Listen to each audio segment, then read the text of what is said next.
Hello from the Engerati studio live at ICSG 2016. My name is Ade, and joining me today is Mark Ossel, board member of the OSGP Alliance, the Open Smart Grid Protocol Alliance, and Vice President Emerging Markets at Network Energy Services.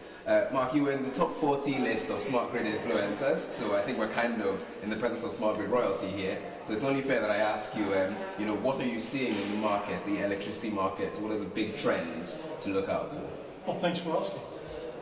It's a great time right now. While energy has been around for 100 years, and utilities are used to invest with a timeline in mind of 40, 50 years.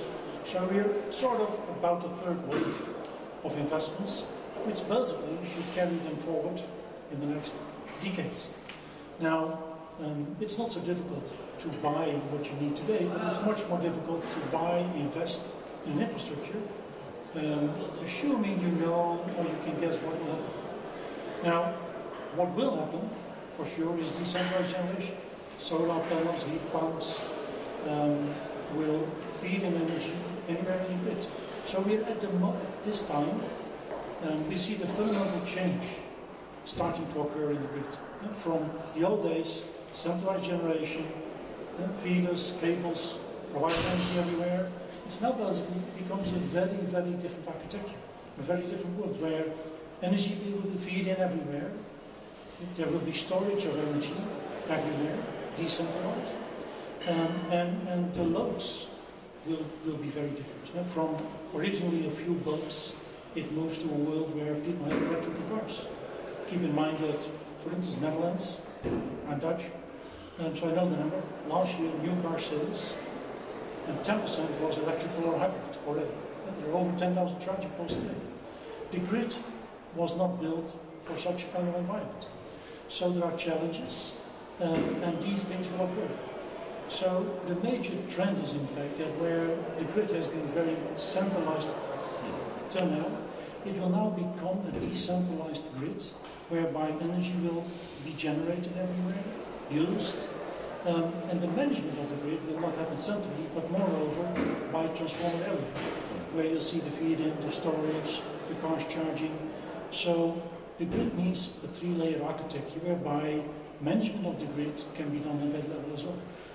Mark, another interesting theme that you mentioned, and this was the technology and standards, adoption of the right technologies and standards, and the concept of coping with the risk or uptake. What's your take on that?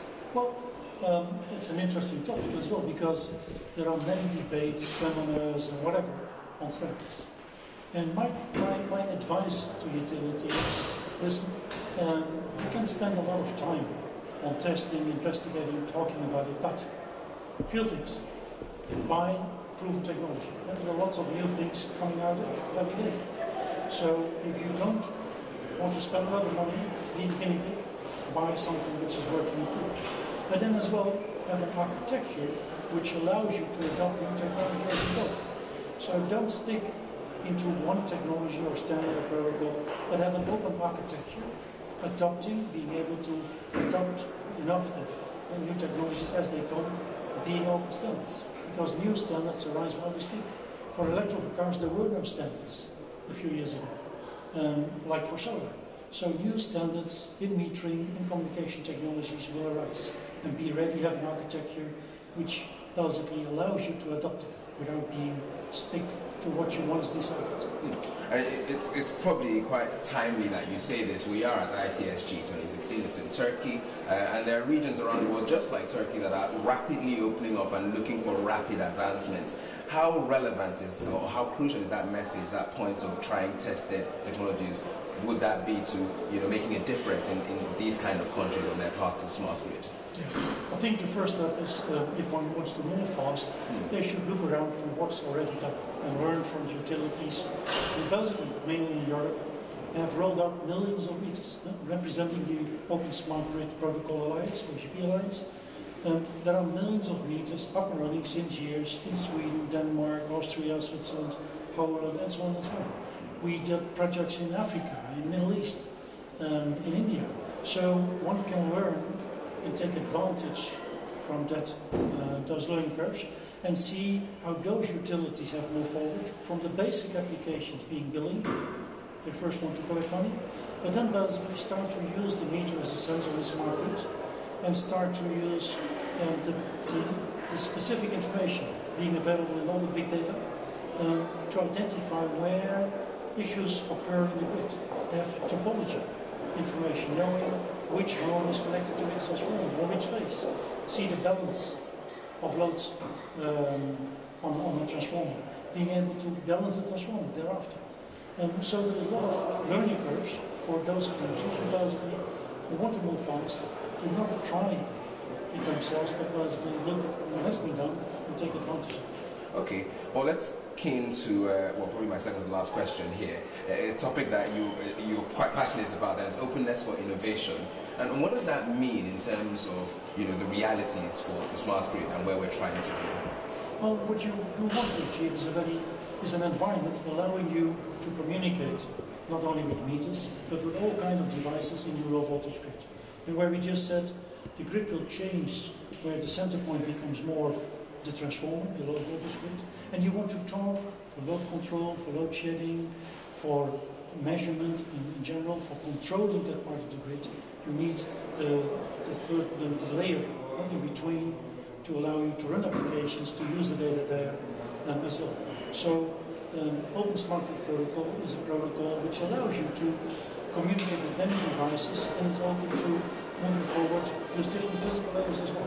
So you need to have that flexibility and not spend a lot of time on trying to make the right choice forever. Okay, let's kind of round up this interview here on probably one of those top trending themes at the moment. You've probably seen in the news security attacks and smart grid attacks in Ukraine. I think there was also one in the US on a small hydro facility. How big is that question of security? How important is it? How crucial is it for the metering context especially? Well, it's a nice closing topic because it's growing by the day. And more cases are known where meters are hacked. Not only for playing fraud for the simple meter, but basically it allows people to switch off meters, to switch off parts of the city or the city. So from different perspectives, not only the privacy perspective, but also controlling the grid by people with some bad ideas is becoming a big issue. So you need to take into account that you want technologies which allow you to move forward in security levels, while you know that over the next decade, any security level of today will be broken and you need to move on. So being able to update, upgrade whatever security you have to date in your system becomes vital. Leading edge security technology allowing you to basically move on and not get stuck with it and replace sooner than your business case predicted. And all your equipment becomes a vital decision in your whole smart metering, smart grid philosophy. Okay, well, thank you very much, Mark, for those insights. Thank you very much. And thank you as well for listening to this interview. If you'd like to hear more about metering, smart grids, and smart cities as well, feel free to check out the other interviews on this page and content. Thank you.